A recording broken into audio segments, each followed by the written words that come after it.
dit souvent que nous n'héritons pas de la terre de nos ancêtres, nous l'empruntons à nos enfants. Et pourtant, en une seule génération, on consomme des ressources qui ont mis des millions d'années à se former. On parle d'extraction, de consommation, de répétition. Extraction, consommation, répétition. Extraction, consommation, répétition. Ce qui est normal est souvent ce qui nous empêche d'avancer. Et parfois, précisément, ce qui est normal est exactement ce que l'on ne questionne plus. Venez avec moi. L'année dernière, pendant mes études, lors d'une présentation sur l'industrie minière, une collègue m'a lancé.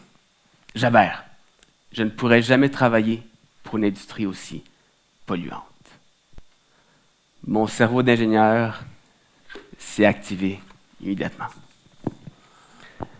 Car en génie, on nous apprend à optimiser, à calculer, à convertir une montagne de roches en tonnes de minéraux exploitables. Mais cette fois, quelque chose a bloqué. Parce que blâmer l'industrie minière était trop simple. Trop simple pour être entièrement vrai. Optimiser la destruction, ce n'est pas du génie, c'est de l'aveuglement. Et je me suis demandé, est-ce que la vraie question serait autre chose? Vous dans la salle, levez la main, ceux qui ont changé de téléphone cette année. Une voiture? Plusieurs mecs se lèvent. Un appareil électronique alors que l'ancien fonctionnait toujours. Soyez honnêtes. Vous voyez, ce geste ici dans la salle, c'est lui qui donne le coup de pelle dans la montagne. Le coup de pelle dans la montagne. L'extraction, c'est nous.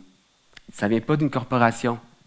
C'est nous, c'est nos achats et nos décisions qui transmettent ce signal. Et nous ne sommes pas individuellement coupables, mais nous sommes bel et bien collectivement responsables. Restez avec moi.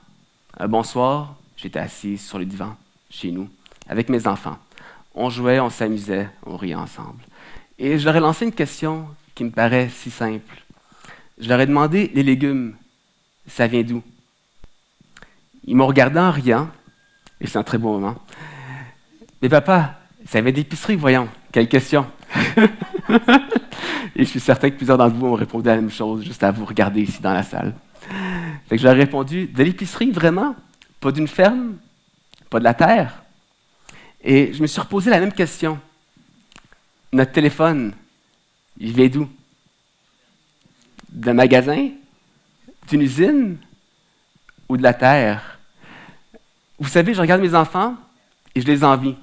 Parce ils vivent déjà dans un monde plus propre, un monde qu'on essaie déjà de construire pour eux autres. Et je ne veux pas leur laisser une dette écologique en leur disant que tout ce qu'on a fait entre nous, c'était pour leur confort. Je veux qu'ils sachent que cette terre que nous leur avons empruntée leur sera bel et bien retournée afin qu'eux-mêmes puissent l'emprunter à leurs propres enfants.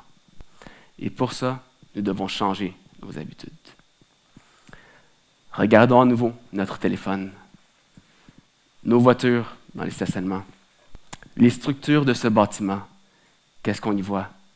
Du lithium, du cuivre, du nickel, du fer. Et la demande pour ces ressources explose. Notre téléphone, je reviens souvent sur celui-ci. Qu'est-ce qu'on y voit? Du verre, du plastique, des matériaux qui paraissent si simples, mais enfin, il contient au-dessus de 60 métaux minéraux uniques dans cet appareil seulement. Et encore là, je suis généreux. Les nouveaux modèles en ont plus. Vous transportez dans vos poches, à chaque jour, plus de la moitié du tableau périodique. Et c'est tous ces gestes, quand vous remplacez votre téléphone à chaque année, qui encore et envoie ce signal. Le lithium, à lui seul, qui est une composante importante de la batterie du téléphone, la demande pour celui-ci est en pleine explosion. Elle va augmenter d'environ 9 d'ici 2040. Et cette donnée vient de l'Institut national de l'énergie à travers le monde. On parle de 9 fois en 15 ans. C'est énorme. Et c'est encore tous nos gestes ici dans cette salle qui crée cette demande. Et puisque chacun de nos achats envoie un signal que le système ne fait qu'amplifier, et que quelque part dans le monde, ce signal devient un coup de pelle dans la montagne. Un coup de pelle dans la montagne. On parle d'extraction, de consommation, de répétition. Extraction, consommation, répétition. Extraction, consommation, répétition. Mais il y a une bonne nouvelle, parce que si nous sommes les moteurs de l'extraction, nous pouvons aussi devenir les moteurs du changement.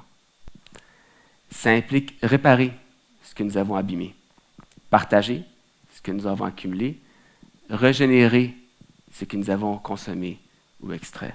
Choisir ce qui dure. Parce que vous savez, chaque objet que nous gardons 1 an, 2 ans, 5 ans de plus, c'est un coup de pelle en moins dans cette montagne. Et quand on fait ce choix, notre signal change. Et vous savez, l'industrie minière, elle a toujours suivi nos signaux, même quand ceux-ci n'étaient pas durables. Et l'industrie est déjà prête à faire un virage vert, à faire le virage écologique. Nos équipements, nos machines, nos produits sont déjà habilités à supporter l'économie circulaire. Mais avant de faire un virage complet, l'industrie attend un signal plus fort qui doit venir de nous. Et peut-être que la vraie question n'est plus comment extraire plus, mais comment consommer mieux pour extraire moins. Et quand nous envoyons ce signal, tout change. On produit autrement, on collabore autrement, on consomme autrement. Et c'est là que le vrai changement arrive, quand on passe de consommation à réparer, partager, régénérer. Et la vraie question n'est plus celle qu'on se pose à soi-même, c'est celle qu'on doit se demander. Quel type de consommateur voulons-nous devenir plus tard? Parce qu'encore là, derrière chacune de nos décisions, il y a un coup de pelle et ça vient de nous. Vous savez, je repense à ma collègue, celle qui m'avait dit « Jabert, je ne pourrais jamais travailler pour une industrie aussi polluante. » Elle avait raison de poser la question et je lui en suis grandement reconnaissant parce que cette question est devenue une réflexion qui est devenue un message et un message que je vous partage aujourd'hui devant vous sur cette scène. Parce qu'il y a des habitudes qui méritent de disparaître. L'extraction, la consommation, la répétition. L'extraction, la consommation, la répétition. L'extraction, la consommation, la répétition. L'extraction sans limite.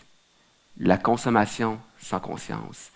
La répétition sans réflexion. Et nous avons une nouvelle culture à faire naître entre nous. Celle de réparer, partager, régénérer. Réparer, partager, régénérer. Répétez avec moi, s'il vous plaît. Réparer, partager, régénérer. Réparer ce que nous avons abîmé. Partager ce que nous avons accumulé. Régénérer ce que nous avons consommé. Et ça ne commence pas dans les mines ou dans l'industrie minière. Ça commence bel et bien avec nous, ici. Donc, je vous invite à repenser, pas demain, mais dès aujourd'hui, quelles habitudes êtes-vous prêts à changer pour un meilleur avenir?